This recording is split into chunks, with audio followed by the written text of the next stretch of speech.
안녕하세요. 미세먼지 먹고도 잘 사는 법의 저자 한의학 박사 이전우입니다.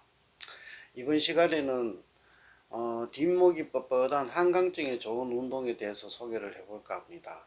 먼저 한강증은 뒷목의 근육이 여러가지 이유로 뻣뻣해지는 것인데, 한의에서는 이 뒷목이 뻣뻣해지면 올 수 있는 병 중 가장 큰 병으로 중풍을 이야기를 듭니다. 이 뒷목은 경락으로 본다면 족태양 방광경에 해당한다고 되어 있습니다. 이 경락은 등판에 폭넓게 퍼져 있으며 이 유금이 병사를 이야기합니다. 이 유금이 몸으로 들어오는 입구가 되는 경락이라고 봅니다. 그래서 뒷목과 등이 따뜻하면 감기는 걸리지 않는다고 하지요. 한강증은 이 태양경의 흐름이 병사이든 내상이든 그런 어떤 원인으로 좋지 않은 것을 이야기합니다. 한강증이 오는 원인 중에 거북목이나 일자목, 그리고 척추관 협착증이나 경추 디스크도 있겠지만은, 한의에서는 그 외에도 등으로 찬바람이 들었을 경우나 위장의 이상이나 이런 다마 같은 것도 이야기를 하게 됩니다. 이 다마는 현대적인 병명으로 본다면 고콜레스테롤 혈증이나 고지혈증, 당뇨 등 혈관계 병들이 많이 포함이 됩니다. 다마가 생기는 가장 큰 원인은 단연 과식이며, 그리고 칠정을 듭니다. 이 칠정이란 여러 번 이야기했지만 스트레스의 한방적인 병명이라 생각하면 아마 쉽게 이해하실 수 있을 것입니다. 이런 질환이 있을 때 뒷목은 거의 뻣뻣해지며, 심해진 사람은 등에 아예 덩어리가 이렇게 자리를 잡고 있는 사람도 많습니다. 그리고 한강증이 있는 분들의 거의 대다수는 어깨의 통증과 어깨 관절의 통증 등이 동반되는 경우가 많습니다. 지금 여기에서 소개하는 운동들은 간편히 할 수 있지만 그 효과는 상당합니다. 이런 운동들은 가장 중요한 것이 꾸준히 하는 것이니 늘 습관처럼 하는 것도 좋을 것이며, 연세가 드실수록 더 중요합니다. 새벽에 배드민턴을 치러 나오시는 분 중에 85세 되시는 어르신이 늘 잠자리에서 일어나시면 매일 30분에서 1시간 가까이 몸을 꼭 풀고 나오신다 하더군요. 그래서인지 그분의 움직임은 아직 60대 정도로밖에 안 보입니다. 우선은 목 돌리기입니다. 이 국민초제 목 운동입니다. 다들 아시고 계실 겁니다. 한음 요령은 다 아실 거지만 제가 시범을 한번 보여드리겠습니다. 하나, 둘, 셋, 넷, 다섯, 여섯, 일곱, 여덟. 둘, 셋, 넷, 다섯, 여섯, 일곱, 여덟입니다. 일하다가나 피곤하실 때 해주면 번호는 안 붙여도 됩니다. 그걸 하면은 참 효과적입니다. 핸드폰이나 이 작업을 장시간 하는 운동이 이렇게 해서 더 굳어지는 거잖아요. 그러면은 목이 뻣뻣해지고 힘들어집니다. 보통 나이가 40을 넘어가면은 가만히 있는 것도 이제 이 동작도 무리가 가기 시작하는 나이가 됩니다. 몸은 늘 적당히 움직여줘야 되는데, 그런 점에서 이 운동은 긴장된 목을 풀어주는 의미가 있습니다. 이때 심하게 굳으면 이 목 자체가 잘 돌아가지 않으니, 그때는 어깨를 이렇게 들은 상태에서 목 운동을 이렇게 해보시면은 훨씬 부드럽게 돌아갑니다. 그리고 이런 분들은 주무실 때 둥근 경침 같은 것을 사용해서 주무시는 것도 권장합니다. 두 번째 운동으로 도리도리가 있습니다.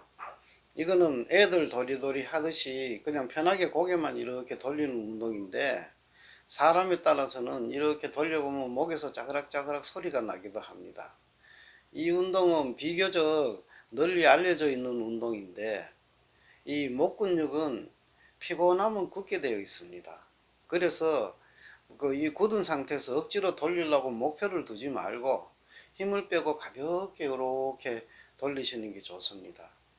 참 쉬운 운동이지만 나이가 있을수록 이 돌리는 걸 빨리 하면 안 됩니다.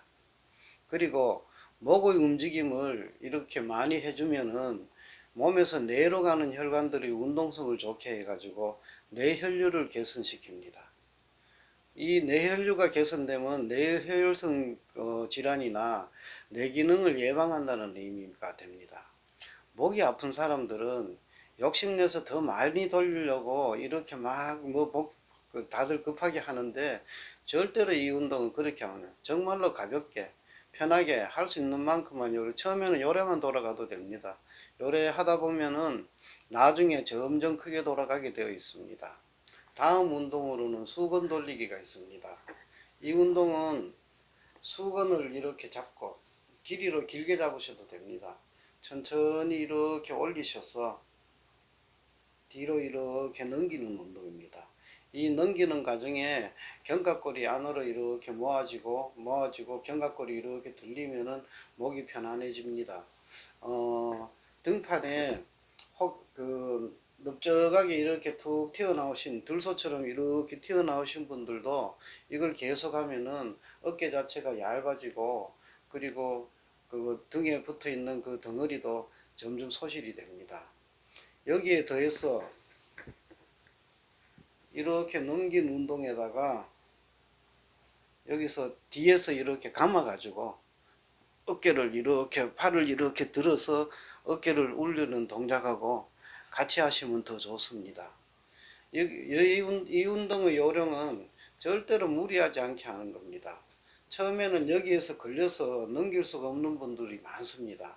그거를 억지로 넘기면은 이 팔이나 어깨를 도로 상하게 됩니다. 이 운동도 꾸준히 하시면은 어깨의 체형이 바뀌는 운동입니다.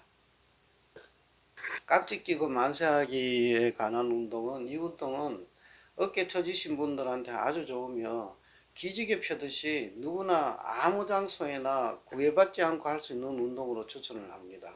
이것은 그냥 이렇게 올려 갖고 있는 겁니다. 이렇게 올리고 뒤로 깍지를 껴서 같이 이렇게 올리시는 운동하고 세트를 하면 더 좋습니다. 앞에 수건 돌리기 운동에서 이야기한 것은 돌리면서 견갑골을 모으는 거라면은, 이거는 견갑골을 올리는 데 주로 포인트가 맞춰져 있습니다. 그래서 목에 붙어 있는 승모근이라든지 아니면 장경근이나 이런 데 긴장이 생기는 것을 막아주고 이완을 시켜주는데 좋은 효과가 있습니다. 그리고 평소에 걷는 습관으로 뒷짐을 이렇게 쥐고 편안하게 걷는 것을 권장합니다. 이 동작은 바른 자세로 걷게 해주는 것으로 따로 운동할 것도 없고 그냥 걷는 습관을 이렇게 바꿔보면은 그 자체로 바른 자세를 가질 수 있게 됩니다. 이 뒷짐을 지게 되면 자연스럽게 턱이 이렇게 당겨지고 허리가 꼿꼿해지고 견갑골이 이렇게 올라가게 되어 있습니다.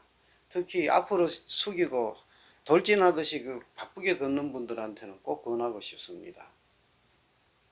그리고 등산이 있습니다. 이 등산은 목하고는 직접 상관이 없습니다만은 허리와 그리고 코어에 참 좋으며 다리의 근력을 키우는데 굉장히 좋은 운동입니다. 이 배낭을 메고 걷는 자체가 허리에도 상당히 좋으며 이 등산 자체가 전신 운동으로 굉장히 권장할 만합니다. 다만 주의해야 할 것이 올라가는 속도보다 내려오는 속도를 더 빠르게 하면 안 됩니다. 산에서 날고 뛰어다니는 그런 산악인들은 거의 무릎의 연골을 상하고는 산을 멀리하게 되는 경우가 많습니다. 만약 이 주의사항만 지켰다면 점점 더 산과 친해졌을 텐데 참 안타까운 일입니다. 그러니 산에서는 절대로 올라가는 속도보다 내려오는 속도를 빠르게 하시면 안 됩니다. 그리고 고관절 운동이 있습니다. 전에 이야기했던 이 고관절 운동은 척추 전반에 부담을 줄여주며 무릎과 발목의 관절에도 긍정적인 효과를 줍니다.